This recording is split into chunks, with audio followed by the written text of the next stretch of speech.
Welcome to V3 news. లక్ష్యం సమాజహితం. నేను Emilia. బులెటిన్లో ముందుగా హెడ్లైన్స్ చూద్దాం. ముగిసిన అరుణ్ జైట్లీ అంత్యక్రియలు. జైట్లీ అంత్యక్రియలకు భారీగా తరలివచ్చిన అభిమానులు, కార్యకర్తలు. వాణిజ్య ప్రకటనల బ్యానర్లతో భారీ విద్యుత్ ప్రమాదం. సుమారు ₹1 కోటి ఆస్తి నష్టం జరిగినట్టు అంచనా వేసిన అధికారులు.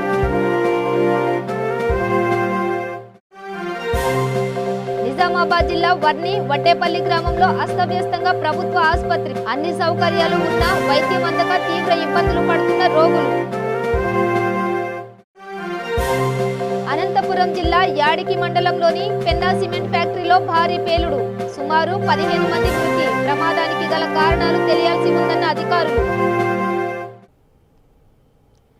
ఇక డీటెయిల్స్ చూస్తే కేంద్ర మాజీ మంత్రి అరుణ్ జైట్లీ అంత్యక్రియలు ముగిశాయి. ఢిల్లీ యమునా నదీ తీరంలో ఉన్న నిగమ్ బోధ్ శ్మశాన వాటికలో జైట్లీ చితికి ఆయన కుమారుడు రోహన్ నిప్పంటించారు. ఓవైపు భారీ వర్షం కురుస్తుండగా మరోవైపు ప్రత్యేకంగా ఏర్పాటు చేసిన వేదికపై జైట్లీ దహన సంస్కారాలు నిర్వహించారు. అధికార లాంఛనాల నడుమ జరిగిన జైట్లీ అంత్యక్రియలకు భారీ ఎత్తున అభిమానులు, కార్యకర్తలు తరలివచ్చారు. ప్రముఖులు పెద్ద సంఖ్యలో హాజరయ్యారు. జైట్లీ అంత్యక్రియలు సందర్భంగా ఉపరాష్ట్రపతి వెంకయ్య నాయుడు ఉబికి వస్తున్న కన్నీటిని ఆపుకోలేకపోయారు. జైట్లీతో తన అనుబంధాన్ని గుర్తు చేసుకుని వెంకయ్య తీవ్ర భావోద్వేగాలకు లోనయ్యారు. కాగా జైట్లీ అంత్యక్రియలకు కేంద్ర హోంశాఖ మంత్రి అమిత్ షా, రక్షణ మంత్రి రాజ్నాథ్ సింగ్, పలు రాష్ట్రాల సీఎంలు, రాజకీయ పక్ష నేతలు హాజరయ్యారు.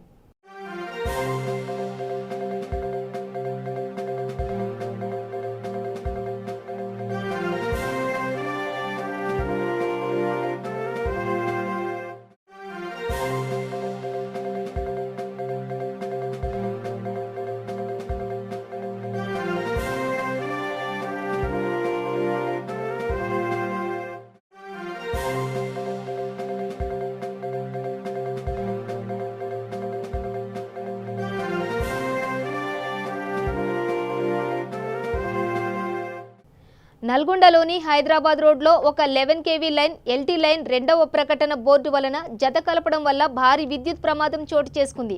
అఖిల అడ్వర్టైజింగ్ కంపెనీ హోర్డింగ్కు కట్టిన బ్యానర్ గాలికి 11 kV LT లైన్లకు చుట్టుకోవడంతో సమీపంలోని షాపులన్నీ దగ్ధమయ్యాయి. సుమారు ₹1 కోటి ఆస్తి నష్టం జరిగినట్టుగా అధికారులు అంచనా వేశారు.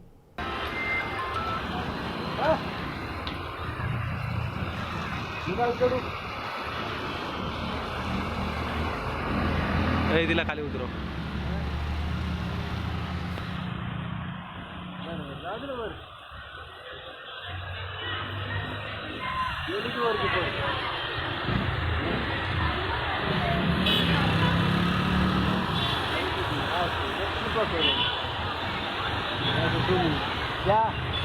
बघा याला म्हणतात की तुम्हाला तुम्हाला तुम्ही आमचं टेन्शन आहे ना.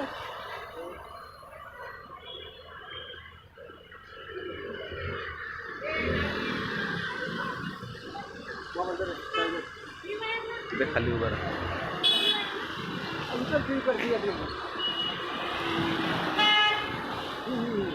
तिला बर आहे का बघ पहिले.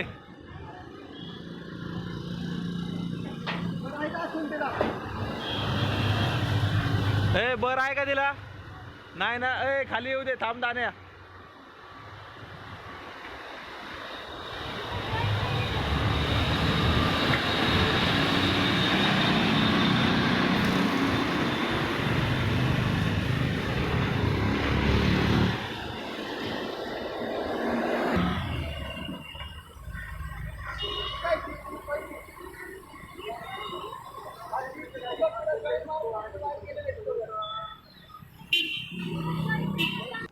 నిజామాబాద్ జిల్లా వర్ని మండల కేంద్రంలోని వడ్డేపల్లి గ్రామంలో 30 పడకల ప్రభుత్వ ఆసుపత్రి పరిస్థితి ముందు నొయ్యి వెనక గొయ్యి అన్న చందంగా మారింది.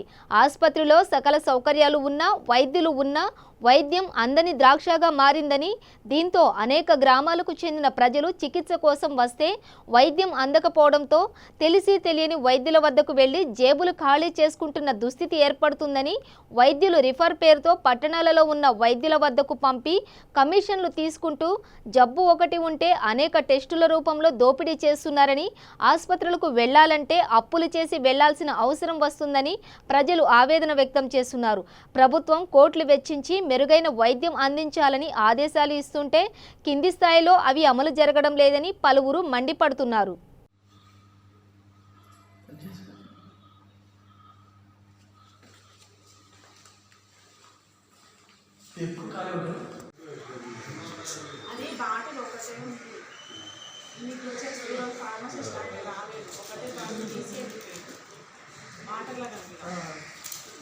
యాడికి మండలం బోయరెడ్డిపల్లె పెన్నా సిమెంట్ ఫ్యాక్టరీలో భారీ పేలుడు చోటు చేసుకుంది.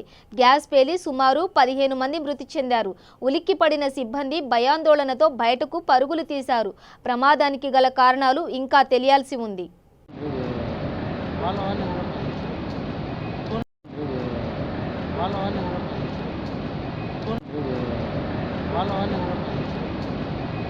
నిజామాబాద్ జిల్లా వర్ని మండల కేంద్రంలోని ప్రభుత్వ బాలికల ఉన్నత పాఠశాల పక్కనే ఉన్న ప్రాథమిక కేంద్రీయ ఉన్నత పాఠశాల అంగన్వాడీ కార్యాలయం ప్రత్యేక అవసరం గల విద్యార్థులకు అదే పాఠశాలలో విద్యాభ్యాసం కొనసాగిస్తున్నారు.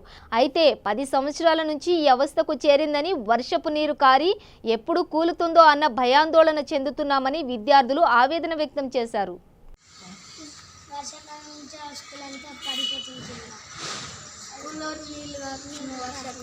అది ఎప్పుడు పడుతుంది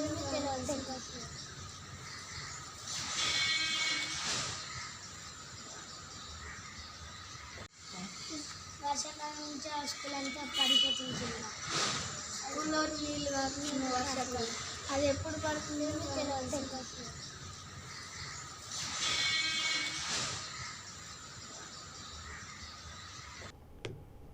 ఆగస్టు 28వ తేదీన హీరో సుమన్ పుట్టినరోజు సందర్భంగా ప్రజా డైరీలో సుమన్ ఏండ్ల నుంచి నటించిన సినిమా అనుబంధాల జీవితాన్ని పొందుపరిచి పుస్తకాన్ని ఆవిష్కరించడం జరిగింది. ఈ కార్యక్రమానికి Rosaiah, lion Vijay Kumar, cinema artist Sathyaraj, producer Satyanarayana ముఖ్య అతిథులుగా విచ్చేసి హీరో సుమన్కు పుట్టినరోజు శుభాకాంక్షలు అందించడం జరిగింది. సెలబ్రేషన్ సందర్భంగా అదే మాదిరిగా నా 60th బర్త్డే సెలబ్రేట్ చేయాలి. దానికి ఒక స్పెషల్ ఇష్యూ సురేష్ గారు ప్రజా డైరీ అధినేత ప్లాన్ చేసి ఈరోజు మన మాజీ ముఖ్యమంత్రి గారు రోషయ్య గారు చీఫ్ గెస్ట్గా, అదే మాదిరిగా రామ్ సత్యనారాయణ గారు నిర్మాత and Muppaleni Shiva director, Ramakrishna Reddy director, Satyaprakash artist cum director, Gururaju గారు అండ్ లయన్ విజయ్ కుమార్, అభిమాని గిరి, ఇట్లా చాలామందితో ఏంటంటే ఈరోజు ఈ యానివర్సరీ సెలబ్రేషన్. ప్లస్ ఏంటంటే November 2 బళ్ళారి ఏంటంటే సురేష్ గారు బళ్ళారిలో ఉంటున్నారు. బళ్ళారి నుంచి ఆయన ఆపరేట్ చేస్తున్నారు ప్రజా డైరీ మ్యాగజైన్ని. సో బళ్ళారిలో వచ్చేసి ఇదే ఫంక్షన్, నా 60th బర్త్డే ఫంక్షన్ సెలబ్రేట్ చేస్తూ 40 years ఫిల్మ్ ఇండస్ట్రీ పూర్తి చేసిన సందర్భంగా అది కూడా సెలబ్రేట్ చేయాలని అక్కడ ప్రొడ్యూసర్స్ డైరెక్టర్స్ని ఇన్వైట్ చేయడం జరిగిందండి. సో చాలా హ్యాపీ. అండ్ ఇండస్ట్రీలో 60 years ఏజ్లో స్టార్ట్ అవ్వడం, 50 years మార్షల్ ఆర్ట్స్, ఈ బాడీ బిల్డింగ్, మిగతా విషయాలు, 40 years ఫిల్మ్ ఇండస్ట్రీ, 30 years నేను తెలంగాణకు వచ్చి 30 years అవుతుంది, హైదరాబాద్కి వచ్చి 30 years అవుతుంది. రంగారెడ్డి జిల్లా శేర్లింగంపల్లి మండలం హైటెక్ సిటీలో ఎయిర్టెల్ హైదరాబాద్ మ్యారథాన్ కంపెనీ వాళ్ళు 10K రన్ నిర్వహించారు.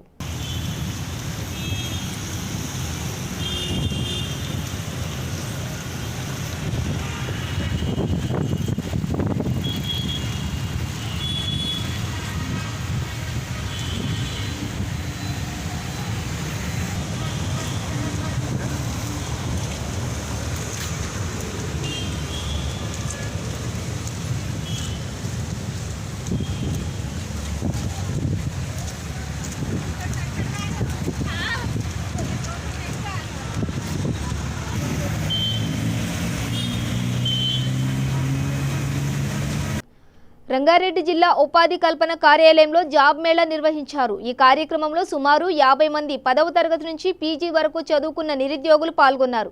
ఈ జాబ్ మేళాలో Shriram chits, Ghati, pins rural development company తదితర కంపెనీస్కి చెందిన ప్రతినిధులు పాల్గొన్నారు. సుమారు 10 మంది నిరుద్యోగులకు అవకాశాన్ని కల్పించారు. ఈ సందర్భంగా రంగారెడ్డి జిల్లా ఉపాధి కల్పన కార్యాలయం అధికారి ప్రశాంతి మాట్లాడుతూ, ప్రతి నెల మేము జాబ్ మేళా నిర్వహిస్తామని, ఇటు అవకాశాన్ని నిరుద్యోగులు సద్వినియోగం చేసుకోవాలని సూచించారు. ఎవరైనా నిరుద్యోగులు విదేశాల్లో పనిచేయాలనుకుంటే Telangana overseas man power company TOMCOM ద్వారా అత్యంత భద్రతగా అవకాశాన్ని కల్పిస్తామని, ఇది పూర్తిగా ప్రభుత్వంచే నిర్వహించబడుతుందని తెలిపారు. నా పేరు ప్రశాంతి. నేను జిల్లా ఉపాధి కల్పనాధికారి రంగారెడ్డి జిల్లా. ఈరోజు రంగారెడ్డి జిల్లా ఉపాధి కల్పనాధికారి కార్యాలయంలో ఒక జాబ్ మేళా నిర్వహించడం జరిగింది. మరి 3 ప్రైవేట్ కంపెనీలు ఈ జాబ్ మేళాలో పాల్గొన్నారు. మరి ఇందులో 10th నుంచి డిగ్రీ వరకు మరి అర్హత కలిగిన అన్ఎంప్లాయిడ్ యూత్ మరి జాబ్ మేళాలో పాల్గొనడం జరిగింది. మరి ఇందులో జరిగిన జాబ్ మేళాలో మరి సెలక్షన్స్ కూడా జరిగి మరి ఒక 10 మంది దాకా మరి నిరుద్యోగులకి రోజు ఉద్యోగం ఇవ్వడం జరిగింది. ప్రతి నెల ఉపాధి కార్యాలయం రంగారెడ్డి జిల్లా మరి ఐటీఐ మల్లెపల్లి క్యాంపస్లో ఉన్న ఈ కార్యాలయంలో ప్రతి నెల కూడా ప్రైవేట్ రంగాల్లో గల నిరుద్యోగుల కోసము ఉపాధి కొరకు జాబ్ మేళా నిర్వహించడం జరుగుతుంది. మరి ఈ అవకాశాన్ని నిరుద్యోగులు మరి సద్వినియోగపరచుకోవాలని కోరుచున్నాను. మరి ఇది మాత్రం కాకుండా ఎవరైతే మరి బయట దేశాల్లో వెళ్ళి ఉద్యోగాలు సంపాదించుకోవాలనుకుంటున్నారో వారికి టామ్కామ్ ద్వారా కూడా మరి ఉద్యోగాలు ఇవ్వడం జరుగుతుంది. మరి ఎవరికైనా ఉత్సాహం ఉన్నవారు ఉద్యోగులు మరి రంగారెడ్డి జిల్లా ఉపాధి కల్పన కార్యాలయాన్ని సంప్రదించగలరు. Thank you. టామ్కామ్ అనేది గవర్నమెంట్ సంస్థ, మరి Telangana overseas man power company. ఈ కంపెనీ ద్వారా ఏంటంటే దళారుల చేతిలో పడకుండా విదేశాలకు వెళ్ళేవారు ప్రభుత్వం ప్రతి ఒక్కటి సరైన ఎంప్లాయర్స్ దగ్గరికి వాళ్ళు వెళ్ళడానికి వారితో మోసపోకుండా మరి ద్వారా చూస్తాము. దీని ద్వారా మీ డాక్యుమెంట్స్ అవన్నీ కరెక్ట్గా ఉన్నాయా, మరి కరెక్ట్ ఎంప్లాయర్స్ దగ్గరికి మీరు వెళ్తున్నారా, అక్కడికి వెళ్ళిన తర్వాత కూడా మీ సేఫ్టీ గురించి మరి ఆర్గనైజేషన్ ద్వారా మేము చూస్తాం. కాబట్టి ఎవరైతే కానీ విదేశాలకు వెళ్ళాలనుకున్న వాళ్ళు మరి వారు ఈ ఉపాధి కల్పన కార్యాలయాన్ని కానీ లేకపోతే టామ్కామ్ కానీ మరి దాన్ని సంప్రదిస్తే మరి సరైన విధంగా మిమ్మల్ని గైడ్ చేయడానికి. మానవ మనుగడ కొనసాగాలంటే హరితహారం ఎంతగానో ఉపయోగపడుతుందని బోధన్ ఎంపీపీ బుద్దే సావిత్రి బోధన్ ఎక్స్ఐసిఐ రాములు అన్నారు. నిజామాబాద్ జిల్లా బోధన్ మండలంలోని సాలూర గ్రామ శివార్లో నేరేడు చెరువు కట్టపై ఫతేపూర్లో ప్రొహిబిషన్ అండ్ ఎక్సైజ్ శాఖ మరియు గౌడ సంఘం ఆధ్వర్యంలో ఏర్పాటు చేసిన హరితహారం కార్యక్రమంలో పాల్గొని సుమారు 1000 ఈత మొక్కలు నాటారు. ఈ కార్యక్రమాన్ని ఉద్దేశించి బుద్దే రాజేశ్వర్ రైసస్స మండల్ కోఆర్డినేటర్ మాట్లాడుతూ, ఎన్నో మంచి ఔషధ గుణాలు ఉన్న కళ్ళును ప్రజలకు అందించాలని సూచించారు. ఈ కార్యక్రమంలో సర్పంచులు బుయ్యన్ చంద్రకళ, ఎస్కే అమీర్, పిఆర్టీయు జిల్లా అధ్యక్షులు ఈల్తేపు తదితరులు పాల్గొన్నారు. శాఖ మరియు గౌడ సంఘం వారి ఆధ్వర్యంలో ఈరోజు ఈత వనాల మొక్కల్ని నాటడం జరిగింది. సాలూరా గ్రామంలో ఇప్పటి వరకు మరి 1000 మొక్కలు ఈత మొక్కలు నాటడం జరిగింది. ఈరోజు తెలంగాణ రాష్ట్ర ప్రభుత్వం ముఖ్య ఉద్దేశం ఏదైతే మరి ఈరోజు ఈత మొక్కలను పెంచి వాటిని వనాలుగా మార్చి మరి భావి భవిష్యత్ తరాలకు మరి మంచి కళ్ళును అందించే ఉద్దేశంతో ఇది హరితహారంలో భాగంగా ఈరోజు ఈత మొక్కలు నాటడం జరుగుతూ ఉంది. నేను ఇక్కడ ఉన్న గౌడ సంఘ కులస్తులకు మరి ఎక్సైజ్ అధికారులకు నేను కోరుతా ఉన్నాను, భవిష్యత్తులో ఈ కళ్ళులో అనేక ఔషధ గుణాలు ఉంటాయి. మరి అది ప్రకృతి పరంగా వచ్చేది కాబట్టి మనం భవిష్యత్తులో మంచి వినియోగదారులకు కానీ మరి ఎవరైనా మంచి రోగాలు వస్తున్నటువంటి కిడ్నీ వంటివి రోగాలు వస్తున్నటువంటి బారిన పడినటువంటి వారికి ఇది మంచి ఔషధం కాబట్టి దీన్ని కల్తీ కాకుండా మరి మన సాలూర గ్రామము బోధన్ నుండి నాందేడు పోయే వరకు ఒక పెద్ద రహదారి కాబట్టి మరి అక్కడి నుంచి బోధన్ బాబాఘాట్ శాఖ మరియు గౌడ సంఘం వారి ఆధ్వర్యంలో ఈరోజు ఈత వనాల మొక్కల్ని నాటడం జరిగింది. సాలూర గ్రామంలో ఇప్పటి వరకు మరి 1000 మొక్కలు ఈత మొక్కలు నాటడం జరిగింది. ఈరోజు తెలంగాణ రాష్ట్ర ప్రభుత్వం ముఖ్య ఉద్దేశం ఏదైతే మరి ఈరోజు ఈత మొక్కలను పెంచి వాటిని వనాలుగా మార్చి మరి భావి భవిష్యత్ తరాలకు మరి మంచి కళ్ళును అందించే ఉద్దేశంతో ఇది హరితహారంలో భాగంగా ఈరోజు ఈత మొక్కలు నాటడం జరుగుతూ ఉంది. నేను ఇక్కడ ఉన్న గౌడ సంఘ కులస్తులకు మరి ఎక్సైజ్ అధికారులకు నేను కోరుతా ఉన్నాను, భవిష్యత్తులో ఈ కళ్ళులో అనేక ఔషధ గుణాలు ఉంటాయి. మరి అది ప్రకృతి పరంగా వచ్చేది కాబట్టి మనం భవిష్యత్తులో మంచి వినియోగదారులకు కానీ మరి ఎవరైనా మంచి రోగాలు వస్తున్నటువంటి కిడ్నీ వంటివి రోగాలు వస్తున్నటువంటి బారిన పడినటువంటి వారికి ఇది మంచి ఔషధం కాబట్టి దీన్ని కల్తీ కాకుండా మరి మన సాలూర గ్రామము బోధన్ నుండి నాందేడు పోయే వరకు ఒక పెద్ద రహదారి కాబట్టి మరి అక్కడి నుంచి బోధన్ బాబాగా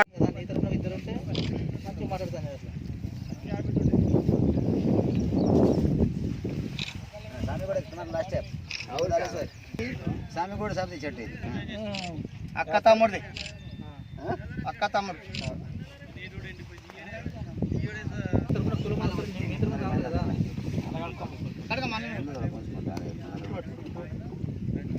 మలక్పేట్ అక్బర్బాగ్ డివిజన్లో హోంమంత్రి తనయుడు ఎండి అజం అలీ గారు టీఆర్ఎస్ సభ్యత్వ కార్యక్రమం గురించి మరియు డివిజన్ అధ్యక్ష పదవి కోసం టీఆర్ఎస్ నేతలు పాల్గొన్నారు. అలాగే టీఆర్ఎస్ కార్యక్రమాల గురించి చర్చించడం జరిగింది. ఈరోజు అక్బర్బాగ్ డివిజన్ ఈ మీటింగ్ ఏర్పాటు చేసేది ముఖ్య విషయం అంటే మన డివిజన్ కమిటీ ఇవ్వాలి. మన వర్కింగ్ ప్రెసిడెంట్ కేటీఆర్ గారు ఆధ్వర్యంలో ఆయన ఆదేశంతో మెంబర్షిప్ డ్రైవ్ చేశారు. దాని తర్వాత మన డివిజన్ కమిటీ చేయాలని పార్టీ ఆదేశం ఇచ్చారు. ఇంతకుముందు 4 సంవత్సరాల నుంచి ఇక్కడ డివిజన్ కమిటీ వేయలేదు. కానీ ఈసారి మనమందరం కలిసి గట్టిగా కూర్చొని మాట్లాడని మనం ఒక డివిజన్ ప్రెసిడెంట్ సెలెక్ట్ చేసుకొని 34 మెంబర్స్తో ఒక డివిజన్ కమిటీ వేయాలి. దాని తర్వాత సబ్ కమిటీస్ అంటే ఎస్సీ, ఎస్టీ, బీసీ, మైనారిటీ, మహిళా, స్టూడెంట్, కార్మిక, యూత్, దానిలో 15 మెంబర్స్ కమిటీ మనకు ఏర్పాటు చేయాలి. అప్రాక్సిమేట్లీ 140 మందితో ఇది మొత్తం కమిటీస్ అవుతుంది.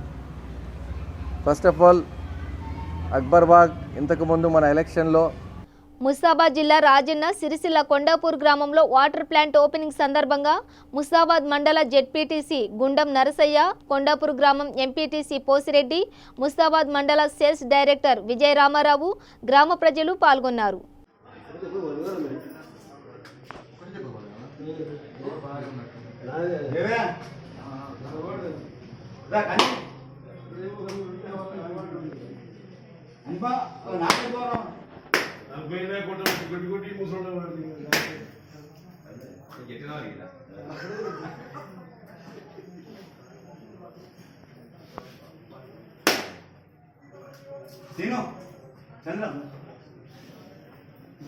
స్వీట్ తెచ్చినావురా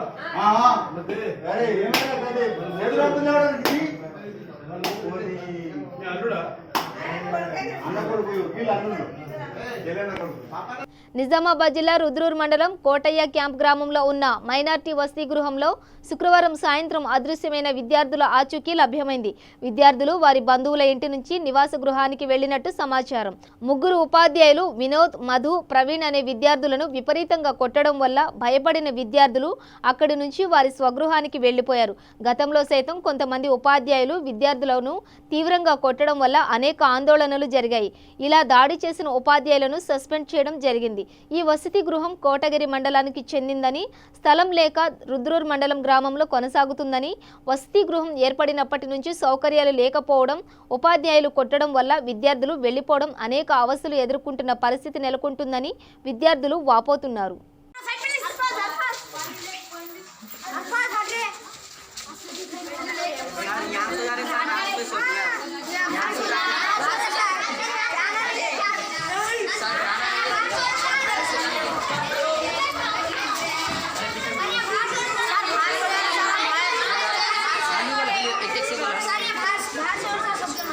क्यों सो रहे?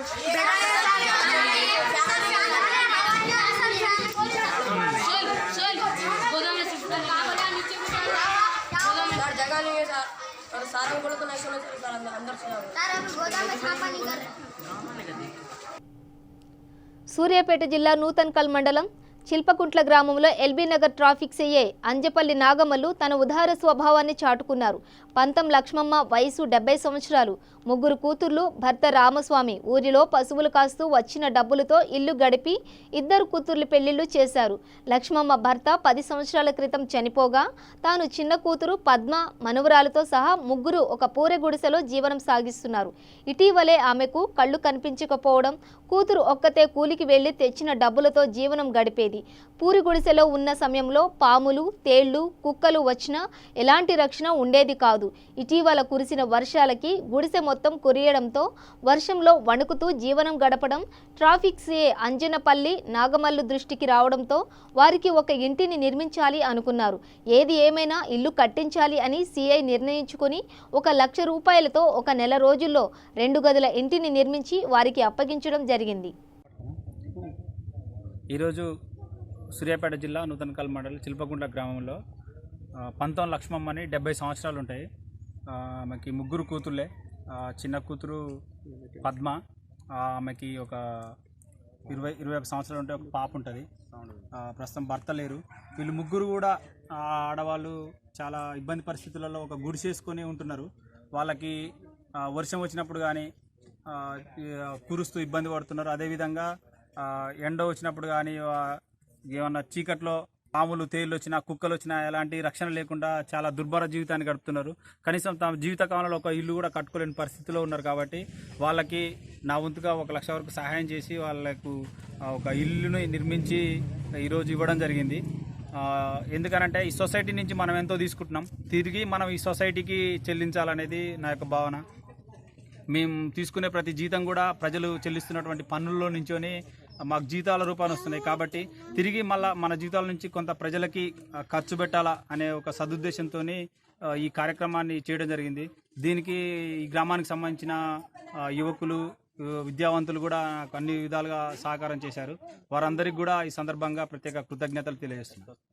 బులెటిన్ ముగించే ముందు హెడ్లైన్స్ మరోసారి. ముగిసిన అరుణ్ జైట్లీ అంత్యక్రియలు.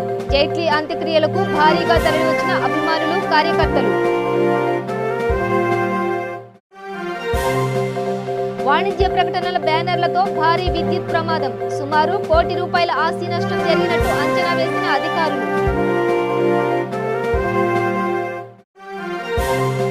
నిజామాబాద్ జిల్లా వర్ని వడ్డేపల్లి గ్రామంలో అస్తవ్యస్తంగా ప్రభుత్వ ఆసుపత్రి. అన్ని సౌకర్యాలు ఉన్నా వైద్యం అందక తీవ్ర ఇబ్బందులు పడుతున్న రోగులు.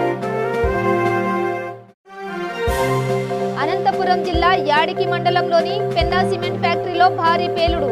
సుమారు 15 మంది మృతి. ప్రమాదానికి గల కారణాలు తెలియాల్సి ఉందన్న అధికారులు. ఇవి బులెటిన్ విశేషాలు. చూస్తూనే ఉండండి V3 న్యూస్. లక్ష్యం సమాజహితం.